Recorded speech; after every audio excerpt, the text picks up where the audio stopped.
नमस्कार दोस्तों, स्वागत है आप सभी का हमारे YouTube चैनल अभिनव स्टडी क्लासेस में। इस वीडियो में हम जो है क्लास 10th के मैथ के बेसिक को आगे बढ़ाएंगे। उसके बाद हम क्लास 10th के फर्स्ट चैप्टर की स्टार्टिंग करेंगे और आज ही इसी वीडियो में हम उस चैप्टर की स्टार्टिंग कर देंगे। लेकिन उससे पहले पुरानी चीज़ों का रिवीजन और उसके बाद कुछ नए बेसिक आपको पढ़ाएंगे। उसके बाद हम बुक जो है स्टार्ट करेंगे।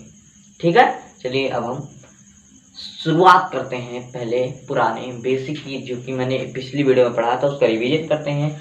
हमने आपको सबसे पहले पढ़ाया था कि संख्याएं। हमने बताया था संख्याएं क्या होती हैं। हमने आपको ये बताया था, क्या बताया था? हमने आपको बताया था कि अगर संख्याएं ना रहें तो हम किसी वस्तु की गिनती नहीं कर सकते हैं। संख्या जो होती है एक प्रकार की इकाई होती है और इस इकाई के द्वारा हम प्रत्येक वस्तु को गिन सकते हैं। मैंने ये बात आपको उस दिन क्लियर कराई थी। संख्या एक प्रकार की इकाई होती है और इस इकाई के द्वारा हम हर एक वस्तु को गिन सकते हैं। ठीक है, मैंने उस बात को क्लियर किया था और आगे मैं और बात करूंगा। संख्याओं के प्रकार के बारे में मैंने पहले परिमेय संख्या पढ़ाई। तो ऐसी संख्या जिसे कि P अपॉन Q के रूप में रिप्रेजेंट किया जा सकता है। P अपॉन Q, मैंने P अंश को P माना था और हर को Q माना था। ओके, लेकिन आपको ध्यान रहे कि जो Q का मान हो वो नॉट इक्वल टू 0 के होना चाहिए। एक बात ये आपको क्लियर ध्यान रखनी है कि जो Q का मान हो वो नॉट इक्वल टू 0 होना चाहिए। ठीक है, ये बात आपको ध्यान रखनी है। संख्या एक प्रकार की इकाई होती है। इस इकाई के द्वारा जो हम हर एक वस्तु को क्या कर सकते हैं, गिन सकते हैं। संख्याओं के फर्स्ट प्रकार के बारे में मैंने बात कर ली थी और इस वीडियो में हम उसी चीज को आगे बढ़ाएंगे। और अब मैं बात करूंगा आप लोगों से अपरिमेय संख्या के बारे में। आप लोग अगर इसका स्क्रीनशॉट लेना चाहते हैं तो आप लोग ले सकते हैं।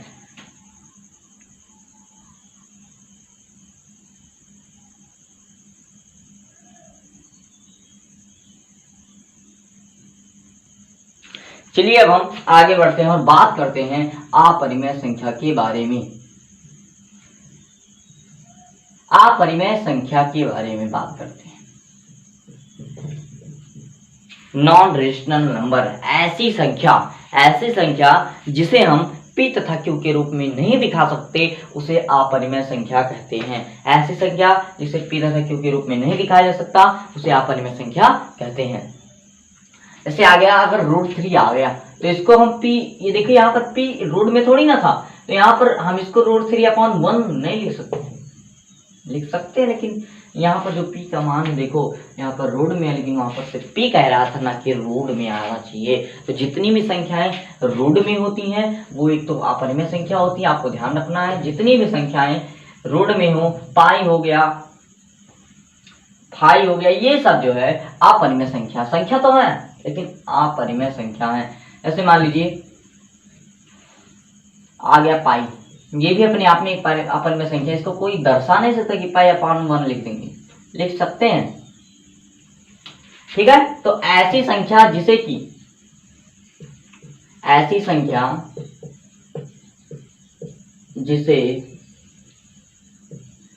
P तथा Q के रूप में, मैंने जो है अंश को P माना है और हर को Q माना है, तथा Q के रूप में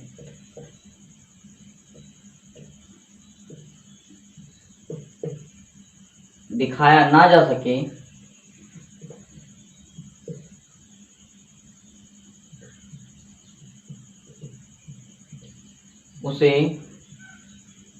उसे क्या कहते हैं? अपरिमेय संख्या कहते हैं।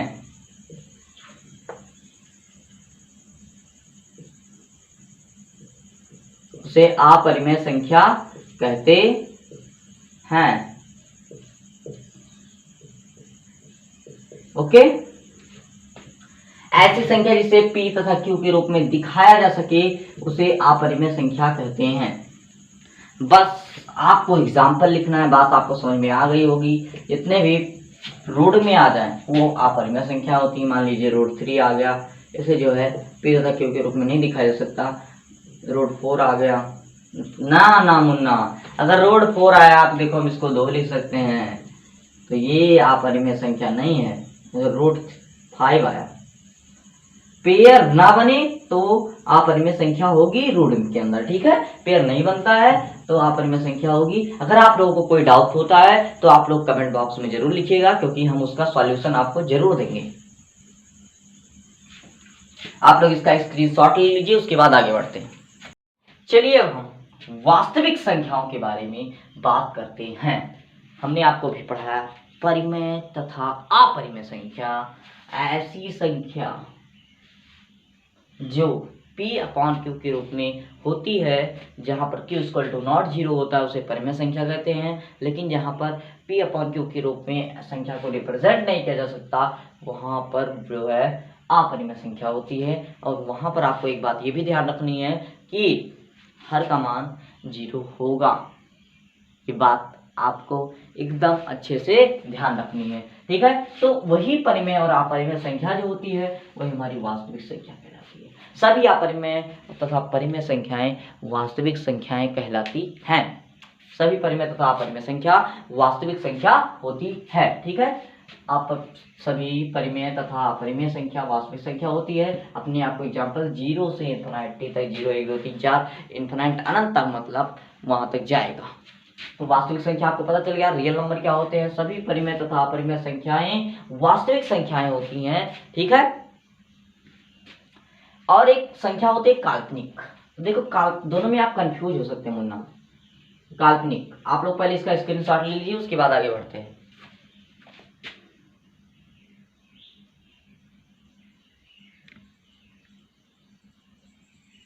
देखिए अब हम आपको बताते हैं काल्पनिक संख्या क्या होती है। ऐसी संख्या जो कि दशमलव के रूप में होती है उसे हम काल्पनिक संख्या कहते हैं। जैसे अगर हमने 2.05 लिखा है, ये कल्पना की जा रही है इस नंबर की। इस नंबर की क्या की जा रही है? कल्पना की जा रही है, ठीक है। तो ये मतलब काल्पनिक संख्या हो गया। जैसे मान लीजिए 3.017 लिखा है, इसकी भी कल्पना की जा रही है, इसीलिए ये जो है काल्पनिक संख्याएं हो गया, ठीक है। दशमलव में होता है उसे हम काल्पनिक संख्या कहते हैं। आप लोग इसका स्क्रीनशॉट ले लीजिए, उसके बाद हम आगे बढ़ेंगे। पहले लेकिन हम थोड़ा एग्जाम्पल आपको बता, तब आप लोग इसका स्क्रीनशॉट लीजिए। 0 से 1 7 4.159.03, ये सभी जो है etc काल्पनिक संख्याएं होती हैं, ठीक है। जिसकी दशमलव में होती है उसे काल्पनिक संख्या कहते हैं। और बात आगे करेंगे कि और कौन कौन सी संख्याएं काल्पनिक हो सकती है, उसको मैं आपको आगे बताऊंगा। लेकिन आप लोग इतना जानिए, जो कि संख्या दशमलव में होती है वो काल्पनिक संख्या होती है, उसकी कल्पना की गई होती है। बात क्लियर? ठीक है, आप लोग इसका शॉर्ट ले लीजिए, उसके बाद आगे बढ़ते हैं। अब चलिए, अब हम फर्स्ट लेसन की स्टार्टिंग कर ही देते हैं। क्लास 10th के फर्स्ट लेसन के स्टार्टिंग में आपको एक प्रमेयिका पढ़ाई जाएगी, और वो प्रमेयिका है यूक्लिड विभाजन प्रमेयिका। सबसे पहले आपको यही पढ़ना है, बहुत अच्छे समझाऊंगा, आपको कभी भी कोई दिक्कत नहीं आएगी। यूक्लिड विभाजन प्रमेयिका है, मतलब कोई युग्म दिया गया है, उसको विभाजन करने की प्रमेयिका, उसको विभाजित करने की प्रमेयिका है। इस प्रमेयिका के अनुसार जो भाज्य होता है, ठीक है, इस प्रमेयिका के अनुसार जो भाज्य होता है वो इक्वल होता है भाजक तथा भागफल के गुणनफल तथा उसके मतलब शेषफल के योग। चलिए मैं अभी आपको समझाता हूँ, अभी नहीं समझ में आया ना। यूक्लिड विभाजन प्रमेयिका क्या होती है, पहले आपको ये बात जाननी है, तो उसके बाद ये तो अलग सूत्र जो मैंने अभी बताया। देखिए, यूक्लिड विभाजन प्रमेयिका ऐसी प्रमेयिका जिसमें जो 0 का जो मान हो,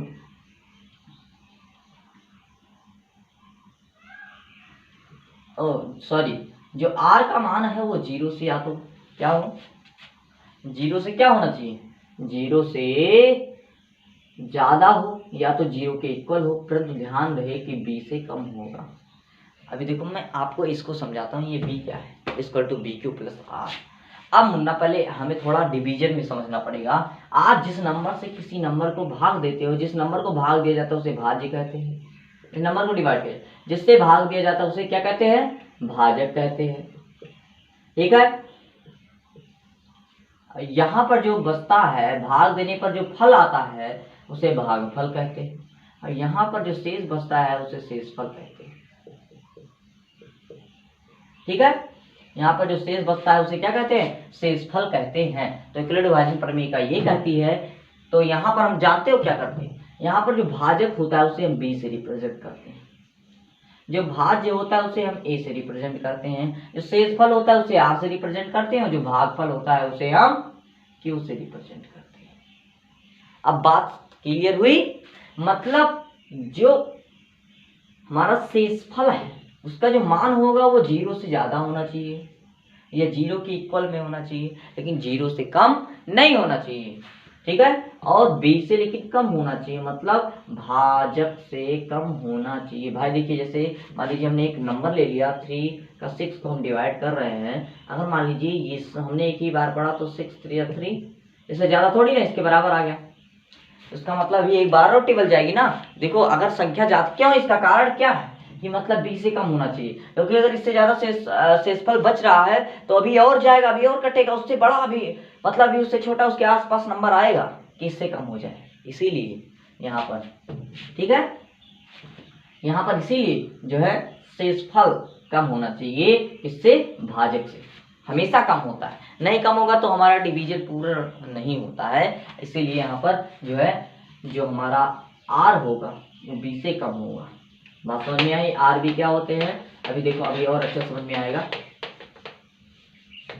देखो यहाँ पर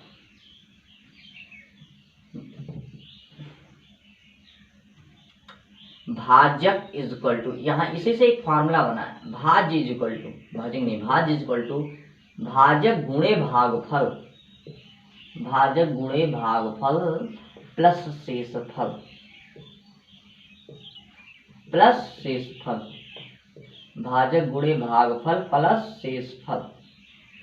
मतलब जिस नंबर से डिवाइड किया जा रहा है, जो उस भाग देने पर जो फल प्राप्त हो रहा है और जो शेष बच रहा है, भाजक और भागफल का मल्टीप्लाई प्लस शेषफल जो होगा वो भाज्य के इक्वल होगा, तभी ये प्रमेयिका लागू होती है। जैसे मान लीजिए अगर हमने ले लिया, अभी उदाहरण लिया था 6 को, तो 6 इक्वल टू 3 मल्टीप्लाई 2 प्लस 0 लिख सकते हैं। ओके, तो ये हमारा भाज्य इक्वल टू भाजक गुणे भागफल और प्लस शेषफल की जो बात है ये आपको क्लियर हो गई होगी। और ठीक है, यूक्लिड विभाजन प्रमेय का यही कहती है कि जो शेषफल हो वो भाजक से उसका मान कम होना चाहिए, लेकिन 0 के बराबर भी हो सकता है और 0 से ज्यादा भी हो सकता है। ठीक है, 0 के बराबर भी हो सकता है और 0 से ज्यादा भी हो सकता है। ये प्रमेयिका हमारी कहती है, यूक्लिड विभाजन प्रमेयिका ये कहती है कि जो भाजक और भागफल का जो गुणनफल है वो प्लस शेषफल का अगर हम योग करते हैं तो भाज्य के इक्वल होता है। आपको एक बात ये ध्यान रखनी है। ठीक है, और जो शेषफल होगा वो हमेशा भाजक से छोटा होगा। अगर भाजक से छोटा नहीं होगा तो हमारा जो भाग होगा, मतलब जो डिवीजन होगा वो हमारा पूर्ण तरीके से नहीं हुआ होगा। ठीक है, इसीलिए यहाँ पर ये होता है यूक्लिड विभाजन प्रमेय के अनुसार जो शेषफल हो वो जो है भाजक से तो कम होना चाहिए ही, और 0 के चाहे इक्वल आ जाए चाहे 0 से ज्यादा हो। मान लीजिए अगर हमने माना है आर यहाँ पर बी, और हमने बी इक्वल टू, अभी इधर बगल में बात कर रहे हैं, यहाँ पर देखिए 0 आर और बी हमने मान लिया है ना। हमने मान लो बी इक्वल टू ले लिया है 5। अगर हमने लिया बी इक्वल टू 5 तो यहाँ पर जो आर का मान हो वो 5 से कम ही होना चाहिए। जो आर का मान हो क्या होना चाहिए, 5 से कम आएगा तभी ये प्रमेयिका लागू होती है। ऐसा होगा भी, ये भी बात है, डिवीजन में हमेशा ऐसा होता है। अगर ऐसा नहीं होगा तो हमारा डिवीजन गलत होगा। बात क्लियर हो गई? मतलब जो भाजक है वो शेषफल से बड़ा होगा, लेकिन शेषफल अर्थात जब भाई भाजक बड़ा है तो शेषफल जरूर छोटा होगा। बात क्लियर हो गई? आप लोग इसका स्क्रीनशॉट ले लीजिए। उसके बाद हम एक और एग्जांपल दे रहे हैं। चलिए अब हमें और एक एग्जांपल देते हैं। एग्जांपल में मैं आपको ये बता रहा हूं, आ गया 34, हमने 34 लिया इक्वल टू हम करेंगे, हमें पता है सूत्र equal to B Q plus R, मतलब भाज्य इक्वल टू भाज्य गुणे भाग पर प्लस से इस पर। हमने 34 लिया, 17 टू जा प्लस 0, ये हमारा आ गया। ऐसे लिख सकते हैं, हमारा आंसर है मुन्ना। बात समझ में आ गई। तुल्यवाद प्रमेय क्या कहते हैं, जो भाज्य हो भाजक और भागफल के गुणनफल प्लस शेषफल के योग के बराबर होना चाहिए। आप लोग इसका स्क्रीनशॉट ले लीजिए और इस वीडियो का एंड हम यहीं पर करते हैं। उसके बाद हम आगे अगली जो वीडियो आएगी उसमें हम जो है आपसे बात करेंगे HCF के बारे में, और इसी प्रमेयिका के आधार पर हम फर्स्ट प्रश्नावली को पूरी अच्छे तरीके से खत्म कर देंगे अगली वीडियो में। इसी फॉर्मूले पर सब कुछ लगेगा, ठीक है। आप लोग इसका स्क्रीनशॉट ले लीजिए।